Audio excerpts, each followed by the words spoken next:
So I found myself praying. I remember walking outside of my apartment, and I was walking back and forth with my eyes closed and just started praying. And I asked God, I said, Lord, if you give me an out-of-body experience, you know, I vowed to share your word and to tell the people what I saw. You know, not expecting that God was going to respond back to that, because I was just praying out. I was just praying, you know, not actually looking for a response. And after that night, the next morning, that Thursday, October the 2nd, I had a dream.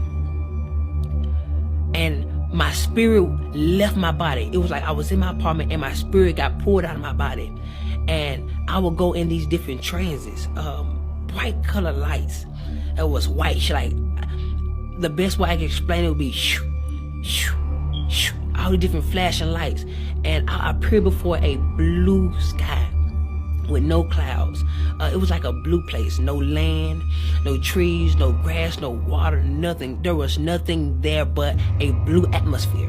And I would see this atmosphere goes millions of miles upon millions of miles where nothing existed. It was like nothing was hidden. Everything was revealed. Everything was before your eyes. You could see it. And we was in this clear kind of body form, some form of light, as you would refer to a soul or a spirit, and I could see through. It was so transparent, and in front of me was thousands among thousands similar to what I was, and thousands among thousands behind me, and I knew that it was some form of a soul. And in the middle of my chest were seeds, multiple seeds. I didn't know what they were for, and I realized that I was the only being that could actually move out of my place and look and observe, smell, taste, you know, feel. All my senses were active at this point. And so, you know, I began to look around and to observe the things that I saw, not knowing that this was a dream. I thought this was reality. I thought this was actually happening, you know. And I looked forward, and there was this great shadow way in front of me, way at the end of the line. It was like 1,000 people in front of me, and there was a shadow, a great big shadow, but it had no detail. It was like as a vapor, and I could see that it was a shadow of something that was in the front. And I had many questions at this point in this dream, and out of nowhere, I heard these words: "Depart from me." And this galaxy, this portal, I don't know what to call it, on the right side of God, you know, or Jesus Christ, you know, whoever you decide to identify that spot of judgment, on the right side of him, there was this big portal that opened up, and there will be stones of fire. Normally when you get a lighter and you cut it on, try to spark a flame, but instead of fire, it was stones. And they will leak out of this portal, and whoever that guy said depart from me flew down this place, and the stones were so hot that it would burn everybody outside of that portal. On the left side of our body or our form, it would burn us, and everybody be like, ooh, like as if it was so cold or so hot. You would tell somebody to close that door, it's too cold. That's how hot it was. And the portal closed. And then he sent them so fast that the screams were late. I would hear, like it was like, depart from me. And it closed up. Then the screams come, and it terrified me. And then out of nowhere, something snatched us up. And like we moved up the line. And I began to think, I didn't understand where we was. I'm like, oh my God, maybe this is judgment. Yeah, I had many questions, and I would hear, depart me, depart me, depart from me, and all these different people will be sent to hell. And the part that scared me the most was the people that were getting judged. You could hear when God was talking to them, and you could hear everything they got judged from. So if somebody went to hell for something that you knew you struggled with in your life, you know where you were going. And so I'm just seeing people go, sit there, boo, boo. And I'm seeing the flame, and it's just constantly burning everybody outside that haven't been judged yet. And I could hear some of the people talking to God. And I remember there was a woman. blonde hair. And God was talking to her. He said, I'm not judging you for what you put on Facebook, but I'm judging you on how everybody else received it. 300,000 people were led astray by one of her Facebook posts. And he said their blood was on her hands. And out of nowhere, he said, depart from me. And I'm talking about, I couldn't express how powerful his words were.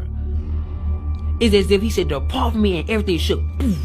And she was set with great force. And the portal opened up. She would go flash. And it would close. And and the screams was so late, it terrified me. People, adultery, fornication, so many different things that I could actually hear. And people in front of me were terrified because a lot of those people were struggling or went through the same situation and they never repented. So 1,000, sent here. They were flying. They was flying so fast. I've never seen something so fast.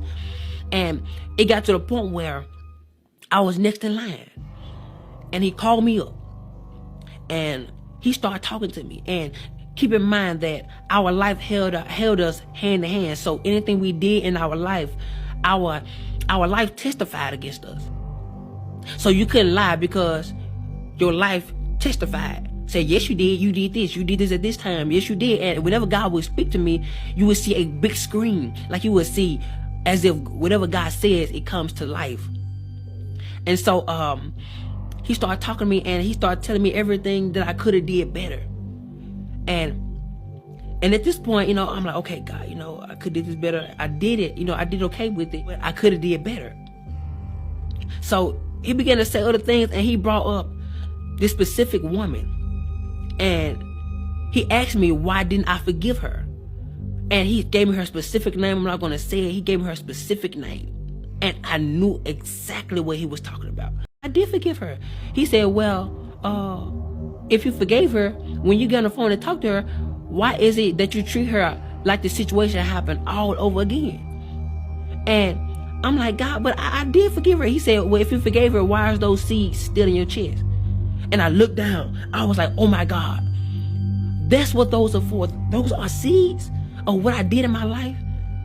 The things I didn't forgive. So he was talking to me, and I was like, oh my God. And he told me, he looked at me and said, because you didn't forgive her, I didn't forgive you some of your sins. And I was like, oh my God. And he started telling me so many other things, and he ain't told me not one good thing yet. And at this point, I'm getting terrified because my mind is starting now going to a place where I'm imagining how hot this fire is going to be when this portal opens. And so, I'm scared. I didn't know how to explain how terrified I was. Words can't describe. When you meet God face, words can't describe how terrifying it is to look your Creator face to face. And where there's nothing hid from Him. There's nothing. Your inner thoughts are revealed before Him. Your perception, how you feel, everything that you hosted in this body is presented before Him. And so, I got to a point where I didn't want to hear God no more. I was really turning my head because I was afraid that, it's already made his mind up.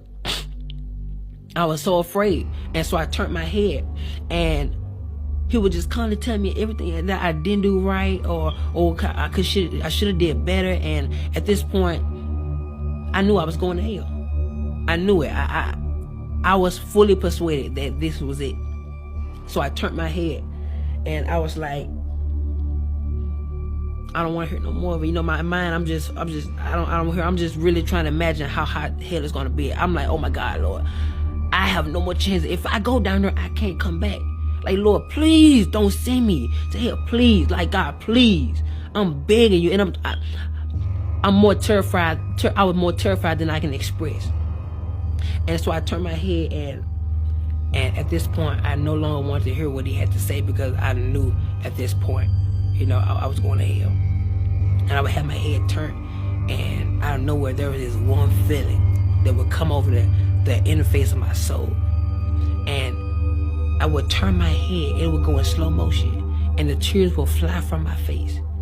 And I looked at God, and I was looking at his judgment. What was going to be my judgment? And he looked at me, he said, face to face, you don't get a well done. You get a you barely made it. And he stepped back and said, come. And at this point, I was so confused. I'm like, oh my God. And on the left side of God, heaven would open up. So soft, with brilliant lights. The colors were indescribable. Like colors I've never seen before in my life. It was so pretty, so amazing.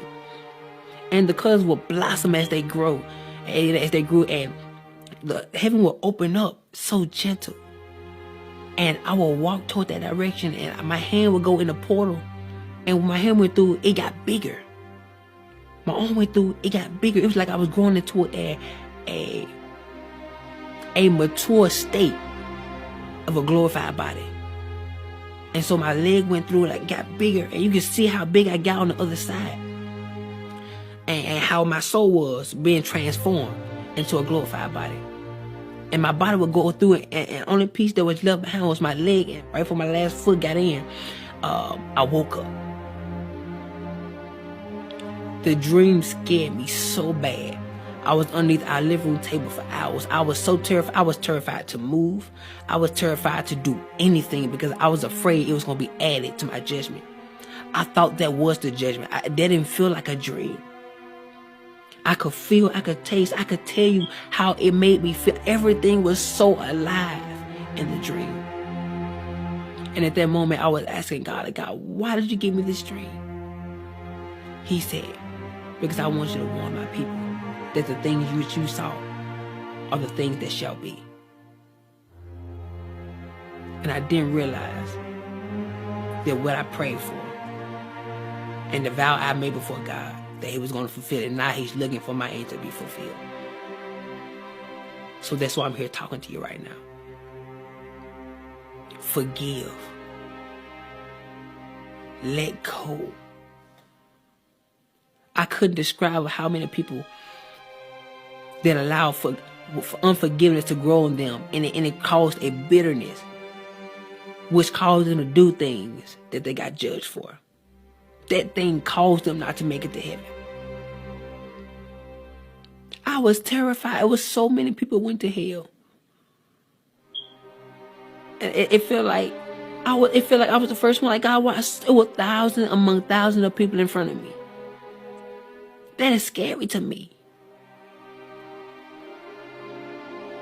So today I encourage you to get it right with God. Get it right with your fellow friends, your enemies, that church hurt that causing you to attack people in silence. Go get it right. Because hell is not worth it.